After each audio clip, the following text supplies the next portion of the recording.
Hi friends, welcome back to my channel. My name is Taylor and today let's talk about all the books I've read in the last 4 months of 2022. So be prepared for a lot of bookish content coming at you because I am doing my end of the year wrap-ups, my favorites of the year, my plans and reading goals for 2023. It's gonna be a lot. It's probably gonna be all in the same outfit. It is what it is. We're bulk filming today. So let's go ahead because there's going to be a lot of books in this video. Let's start with what I read in September of 2022. I read 3 things.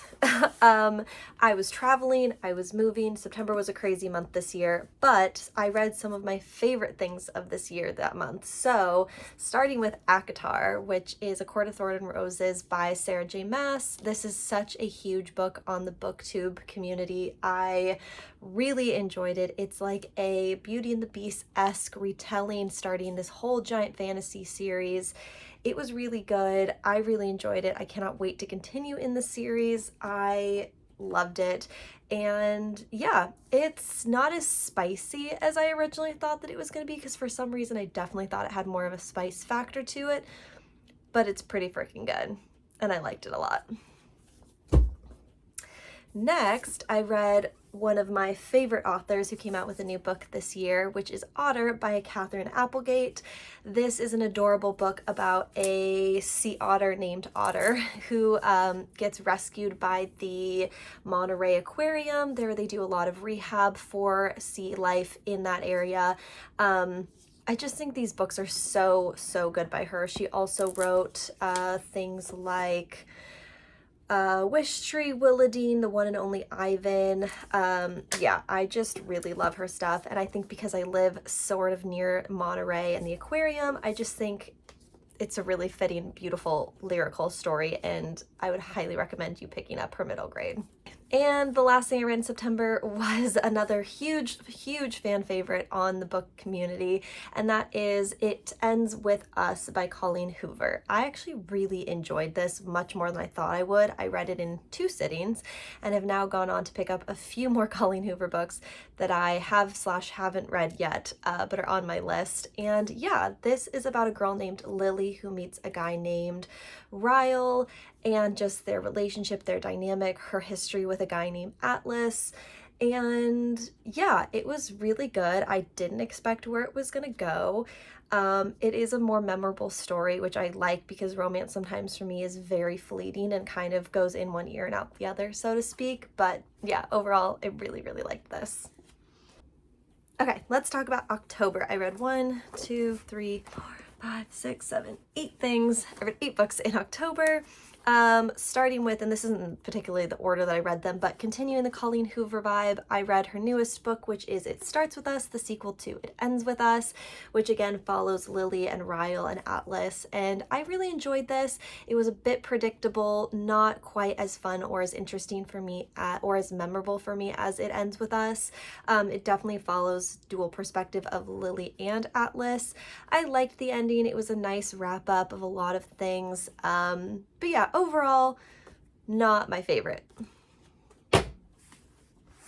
Next, I read a graphic novel, and this is a French translated, I believe, and this is Sourceline, and this is essentially about a group of kids who go and work with a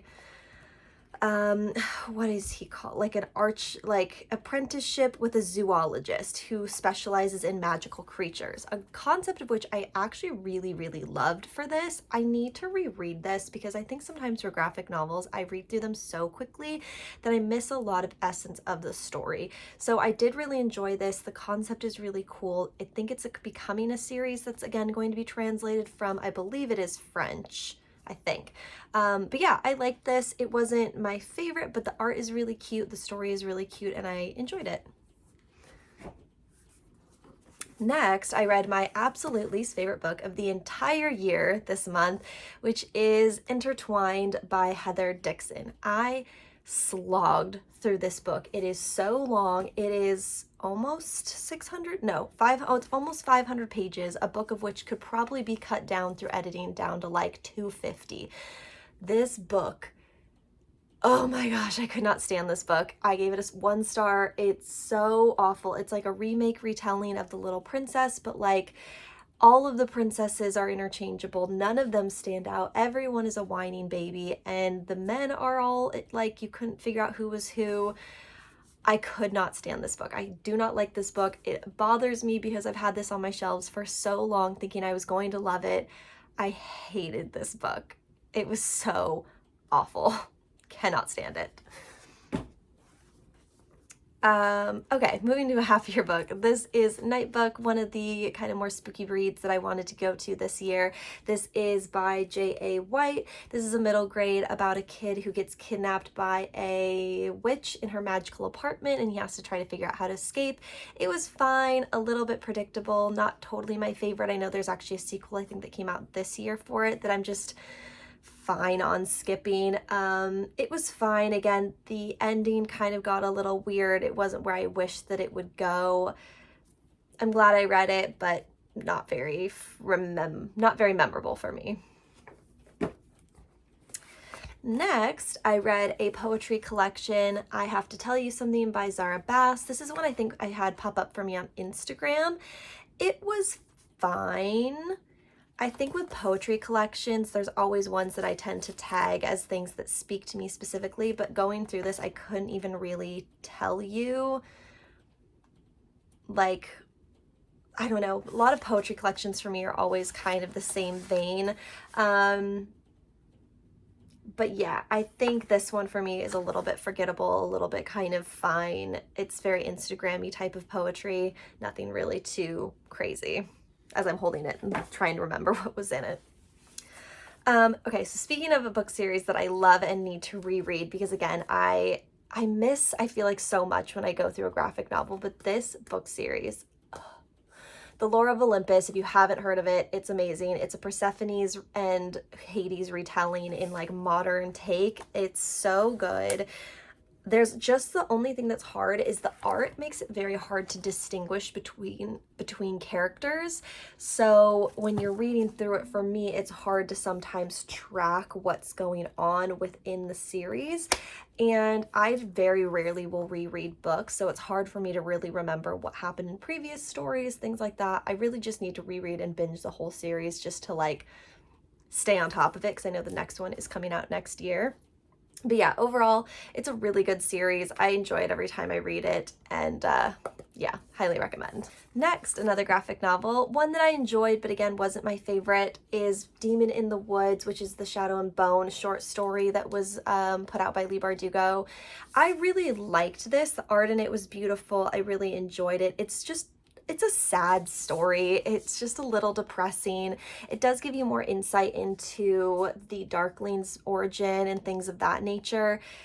It's just not one I think I'll definitely end up revisiting, but it's good. If you love the Grishaverse, I would definitely recommend checking it out. And the last thing that I read, or one of the last things I read in October, was A Court of Mist and Fury by Sarah J. Maas. This was a very weird, hard write for me from Acotar and where this whole series ended up going. I really, really enjoy this whole series. I like where it's going. I like the dynamic. It definitely reads to me a little like a Cassandra Clare book, where it feels a little like CW-esque, if that makes sense, like pretty people doing crazy things in tight costumes and looking fabulous. Like, it's definitely got that feel to it to me, which I enjoy, but I do want to keep seeing where the series goes. The steam factor definitely went up in this. This was definitely a slow burn, but like kind of an inevitable of where it all goes. Yeah, I don't know. This one leaves off on such a cliffhanger that I really do want to continue in the series now that I've kind of taken a couple months to see and how I like the progression of the storyline. But yeah, other than that, highly recommend it. I mean, this is such a popular series here on BookTube. I mean, you owe it to yourself to check it out. Okay, speaking of continuations in series that I enjoy, let's talk about Tales from the Cafe by Toshikazu Kamaguchi. This is about a cafe in Japan that sends you back in time, or it can send you to the future. And this is just the sweetest, like, warm and fuzzies type of stories. They're so cute. They're so fun. The characters are really cute. I don't know. I just really enjoy these. It's not the most memorable story for me, but it's just one that I leave feeling good after I've read it, if that makes sense. And I like that about a book more often than not. So yeah, I really enjoyed this. I thought it was really good. Not much more to say about that, but highly recommend. Next, I read another graphic novel series that I actually really enjoyed and can't wait for the next one to come out. This is True Beauty from, I'm going to totally butcher that, Yongi? I'm not entirely sure, but this is about a girl who essentially uses makeup to kind of catfish and like has this dual personality of like being kind of a nerdy girl without her makeup, and then when she puts on her makeup, she's kind of this whole other person. I find that fascinating, and I really actually enjoyed this more than I thought I would. I think this is so cute and so good, and I cannot wait for the series to continue, as I think was probably one of my favorite graphic novels of the year. Highly recommend.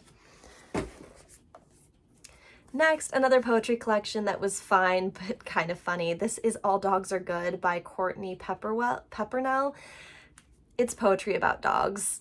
It's cute. It's kind of funny. It's nothing to write home about, but overall I just thought it was cute, and it's one of those that kind of is one of those books for me that I fill in between bigger books or in a reading slump just to keep my momentum going for the year. But yeah, it was fine. Okay, another series of books that are adorable and I really enjoy. This one was, again, fine. I think I don't relate to this one nearly as much as I used to with some of these older books that they came out with, but this is You Are Home by Katana Comics. These are just cute little romance graphic novel, like comic strips, basically. They're really cute. They have an Instagram account that's hugely popular. I think it's just one of those like relatable things of being in a relationship that for me, maybe because I'm currently single, wasn't as relevant to me at the time, but I enjoyed it. I liked it. It's cute. All right, next I started a new series by one of my favorite authors, Shauna McGuire, or this, which is A. Deborah Baker, who is the author in Not Seasonal Fears. Oh, it's the alchemistry book that she writes. I can't remember, but basically, is there a Not Every Heart a Doorway? Middle Game, that's the one. So there's a series of books in Middle Game, which is her other series that talks about these books specifically. This is the story from those books, which I think is really kind of meta and cool. But basically it's about these two kids. It very much so reads like the Wayward Children series. So if you like those books, I think you'll really like this. But it's basically, they go into this land called the Up and Under, Avery and Zib.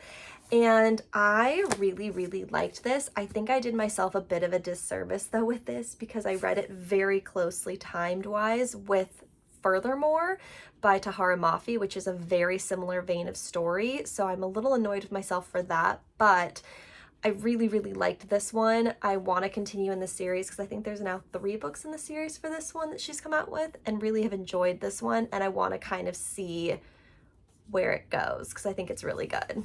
And I love the Every Heart a Doorway series books.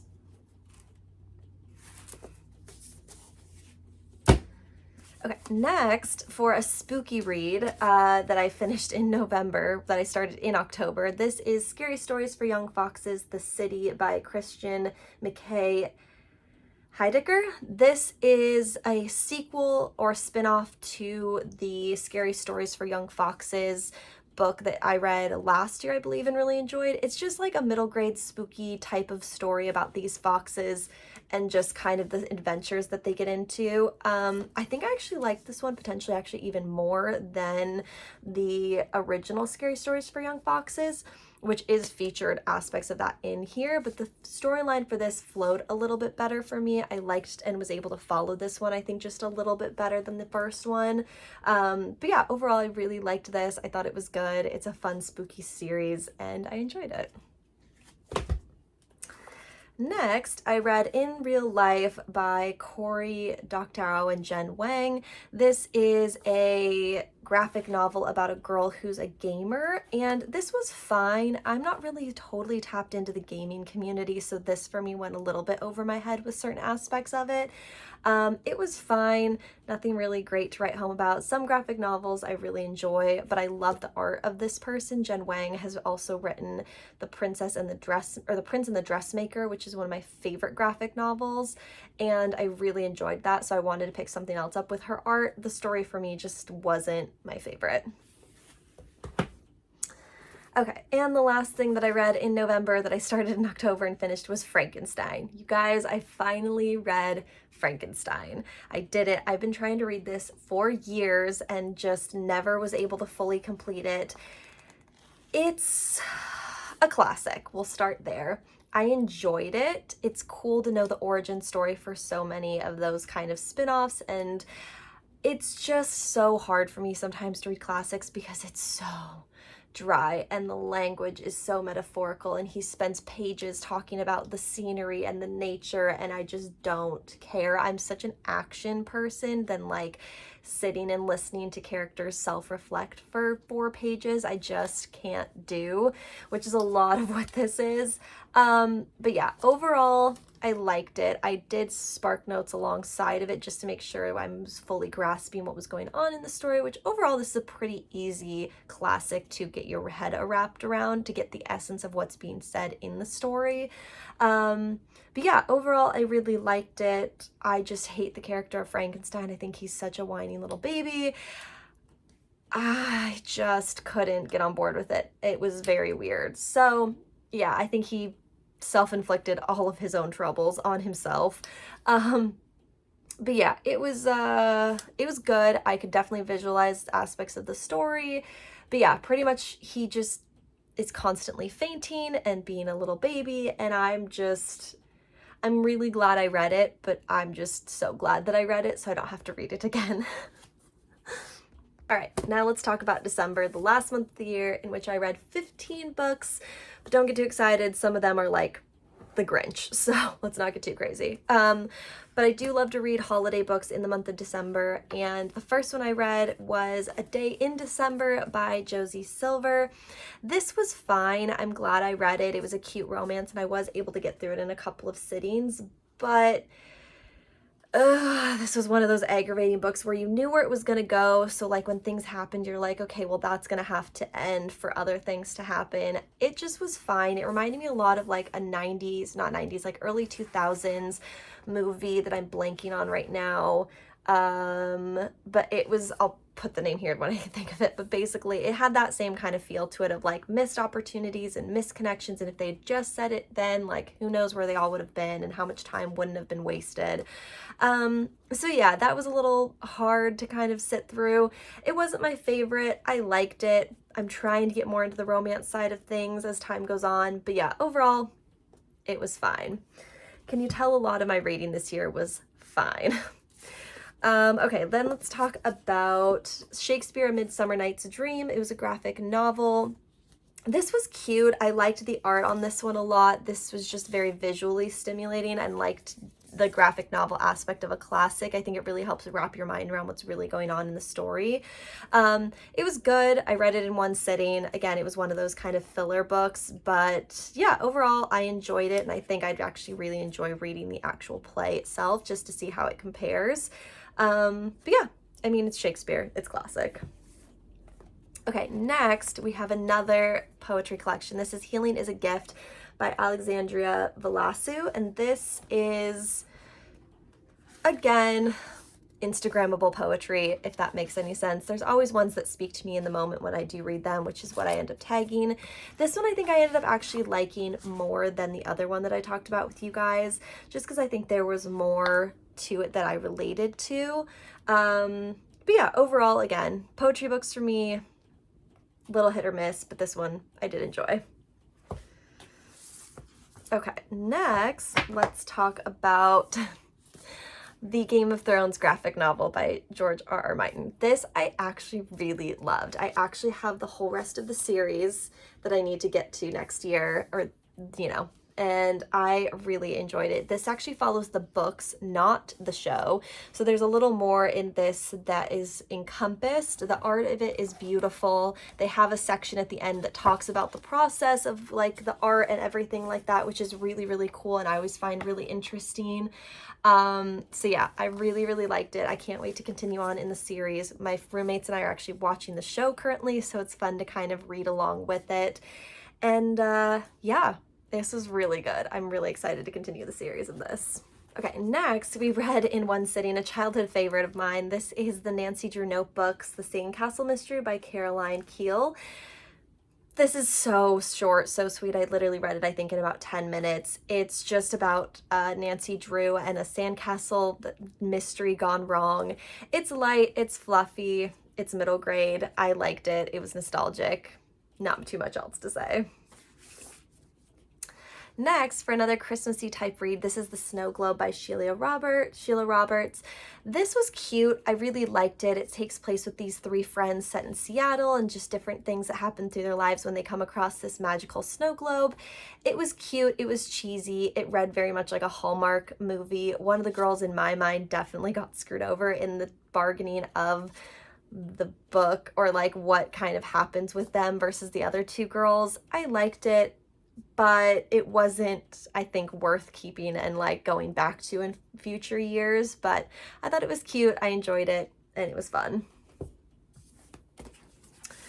Okay, next, speaking about this, like I talked about earlier, this is Furthermore by Tahara Mafi. This is about a world called Nevermore, where a girl named Alice goes with a boy named Oliver, to go rescue her father. This book was good, but it was all over the place for me. It was very beautiful visually. I could visualize everything the book was talking about, but the plot made no sense to me whatsoever. It just was a weird book, and I slogged through it where I was hoping to read it much quicker. I liked it, but I don't know. There was just a lot with this book that I had issues with, so it wasn't my favorite. I think it's beautiful. I do still want to read Witchwood by Tahara Mafi. It's set in the same world, but yeah, the nonsensical books for me are really hard to follow, so not my favorite. Okay, next, two more holiday books that I read. This is the Book of Holiday Awesome by Neil Patricia. This is a collection of just awesome things that happen around the holidays. They covered a gambit of all pretty much festive holidays, obviously the main focus being on Christmas. These are cute. I think it'd be fun to revisit as years go on and kind of have it as a holiday read. But yeah, I love his stuff when it's set in this kind of list type of holiday thing. It's a really quick read. I enjoyed it. Then I read Laura Ingalls Wilder, Christmas Treasury. I read this usually every year. It's just short stories from each of the Laura Ingalls books about Christmas. It's cute, it's nostalgic, I love it, and it's one of my favorites to revisit every year. Okay, let's talk real quick about some children's books I just read in like one sitting just to kind of get through. This is The Legend of the Christmas Witch by Dan Murphy and Aubrey Plaza. This is cute. This is about a witch who is related to Santa Claus and kind of her tie to it. It was good. I did enjoy it. It didn't go quite in the direction that I thought that it would, but I liked it a lot and think it's really visually beautiful. I loved the art in this so much. Then I read Emmett Otter's Jug Band Christmas, which is one of my favorite Christmas Jim Henson movies from when I was a kid. So I'd never, I think, read the book fully all the way through, but it's really cute. It's really sweet. I love it a lot and highly recommend watching that little short movie if you haven't seen it. It's really cute. Okay, then for the last two Christmassy type books, or but like short ones that I read, this is, of course, The Grinch Stole Christmas by Dr. Seuss, a classic, and Snowden, Raggedy Ann and Andy's Christmas Eve Adventure. This was a book my grandma used to read to me when I was a kid. Pure nostalgia. Pure nostalgia. That's all that this is. It's cute. It's lovely. I'll read it to my kids one day. I love it. All right, the last two things that I read this year, let's talk about it. One of my absolute favorite things that I read this year is The Legend of Holly Claus by Brittany Ryan. I love this book. It is so good. It's so atmospheric. It's so beautiful. It's so Christmassy. I love it so much, and I did not expect to, but it's one of those stories you don't want to read quickly because you want to just sit in it. It's about this girl named Holly Claus, who's the son of, or the daughter of Santa Claus, who is the king of a world called he's the king of forever in the land of immortals. And essentially she gets cursed as a child. It kind of has like an Anastasia Sleeping Beauty-esque feel to it, where she gets cursed as a child by a warlock and has to basically break her own curse. It's so good. I loved it. The ending for me wrapped up a little quickly and was a bit cliche and a little bit gimmicky, but just the world building and just the little friends that she has and like just the world itself was just so beautiful and Christmassy and festive and just it was so good. I really love this. I think this is one of my favorite things that I read this year. Highly recommend. Okay, and the last thing that I read in 2022 was Nick and Charlie by Alice Oseman. This is a short little novella set after the Heartstopper graphic novels, which I love. And it's just talking about Nick going off to college and how Charlie's adapting to that. It's cute. I liked it a lot. It's very, very sweet. It's very just warm and cozy and lovely. Charlie gets on my nerves just a little bit, just in a way that like I almost can relate to because I also have anxiety, he has anxiety, and just how difficult it can be sometimes to fully communicate like being anxious and how you're feeling.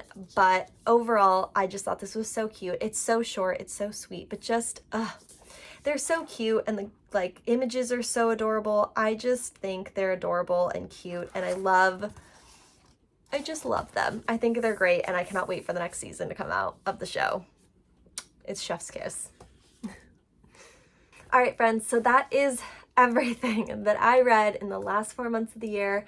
As you guys can tell, and I'll talk about this in a little bit in my favorites of the year video, I had a fine reading year. It was all right. There's some things that I've really loved. Most of it was just run-of-the-mill for me. A solid, I think, 3 stars for a lot of stuff.